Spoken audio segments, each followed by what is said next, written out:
হরে কৃষ্ণ, রাধে রাধে বন্ধুরা, কেমন আছো? আশা করছি সকলেই খুব ভালো আছো। নয়নমণির সেবা চ্যানেলে সকলকে জানাই শুভেচ্ছা ও আন্তরিক ভালোবাসা। তো আজকের আলোচনা করব আমি যে কবে থেকে গোপাল সেবা শুরু করেছি আর কেন বা আমার গোপাল সেবার মানে এতদিন পরে ইচ্ছা হলো, আর গোপাল সেবা করার কারণটা আমার কি, গোপাল সেবা করে আমি কি কি মানে মানে কি কি পরিবর্তন করতে পেরেছি জীবনে, তো সে বিষয়ে আজকে আলোচনা করব। তো প্রথম কথা হলো আমি যে মানে এই 3 বছর মতন হচ্ছে আমি গোপাল সেবা শুরু করেছি।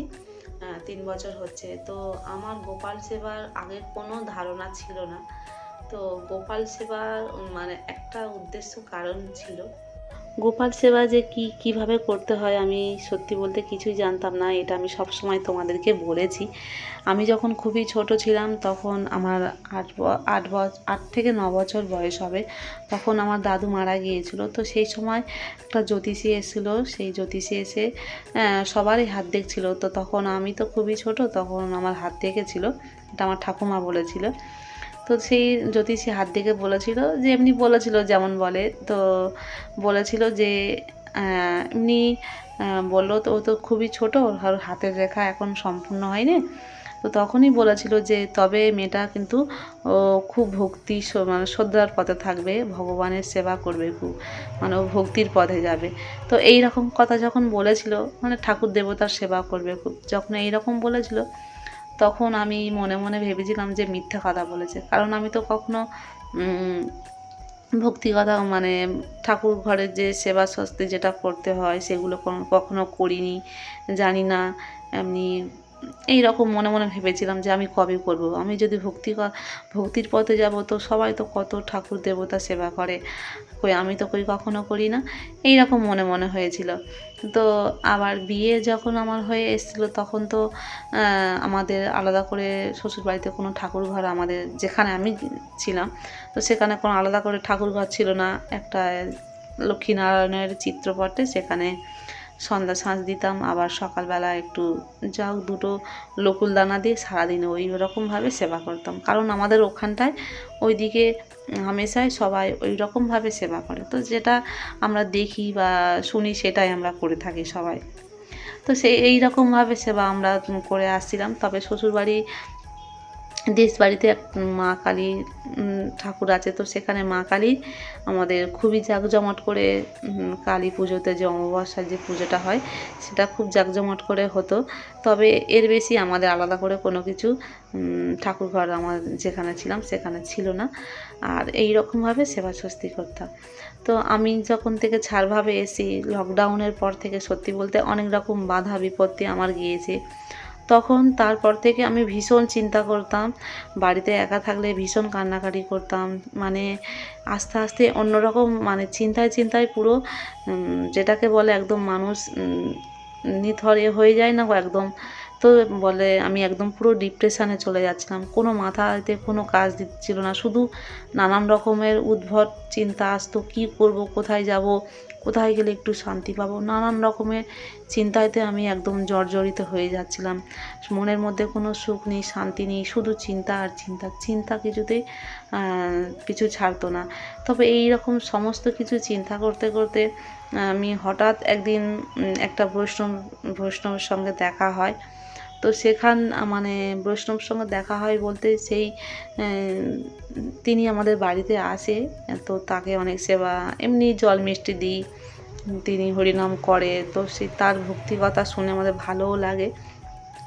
আর একদিন ফোনের মধ্যে একটা গুরুদেবের কথা শুনি, তো সেই গুরুদেবের কথা শুনে আমাদেরও ভীষণ ভালো লাগে। তো আস্তে আস্তে যেন কেউ একজন বলে দিল, মানে আমাকে চেতনা করিয়ে দিচ্ছে যে তুই এত কিছু কেন চিন্তা করছিস, তুই চিন্তা এত করিস না, তুই আয় আমার স্মরণে আয়, তবেই তোর সব কিছু মানে উদ্ধার হবে, আর তুই মানে তবেই তোর সব কিছু দূর হবে, এত যে তোর চিন্তা।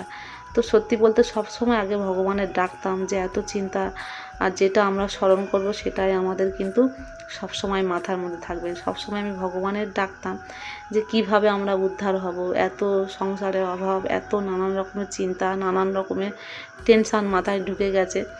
তো তারপর থেকে সত্যি বলতে আস্তে আস্তে আমি তো আমার গোপাল সোনার লীলা মানে কীভাবে লীলা করে আমার বাড়িতে আসলো সেটা আমার ভিডিওতে তোমরা দেখে নেবে। তো সেই রকমভাবে গোপাল সোনাকে আনা হলো।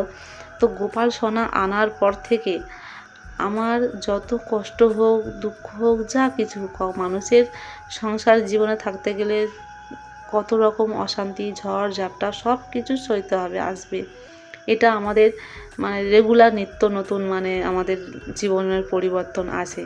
তো সেটা আগে আমরা মানতে পারতাম না যে কেন আমাদের এত কষ্ট হচ্ছে, কেন দুঃখ হচ্ছে, এত ভালো চলছে, এত ভালো করছি, তবুও কেন দুঃখ আসছে। তো এখন সত্যি বলতে আমি বুঝে গেছি যে কেন আমাদের দুঃখ আসছে, কারণ আমরা এখন ভাগবত পাঠ করি, গীতা পড়ি। তো এগুলো পড়ে আমরা নিজেরাই বুঝতে পারি যেটা আমাদের নিজেদের কর্মফলের জন্য আসছে। আমাদের যেটা পাওনা সেটা আমাদের পেতেই হবে। যেমন আমরা পড়াশোনা করব তার সেরকম রেজাল্টটা আমরা পাবো। তাতে আমরা যদি মাস্টারমশাইয়ের দোষ দিস, তার কী করে দোষ হবে? আমরা তো নিজেরাই পড়িনি। তো সেই রকম আমি আগে অধিক ভগবানের কাছে সব কিছু চাইতাম, আমাকে এত কেন কষ্ট দিচ্ছ, আমার সংসারে কেন এটা অভাব হচ্ছে, এটাই সব কিছু আগে চাইতাম ভগবানের কাছে যাতে না হয়। তো এখন সত্যি বলতে গোপাল সোনা আসার পর থেকে আমি যখনই সেবা দিই না কেন, যা কিছু করি, নিজের জন্য আমি কিছুই চাই না। নিজের কেন, নিজের সন্তানের জন্যও কিছু চাই না, কারোর জন্যে। আরে যার দেওয়ার সে নিজেই দেবে। আমরা যেমন কর্ম করব তার তেমন ফল পাবো। সেই জন্য ভক্তিপথে থাকলে সবসময় ভালো কাজটা করে যেতে হবে। এই যদি আমরা ভালো কাজ করে যাই, তার ভালো রেজাল্টটা অবশ্যই আমরা পাবো। তার কাছে কিছু চাইতে লাগবে না। তো সেখান থেকে গোপাল সোনা আসার পর থেকে আমি আলাদা করে কিছু চাই না।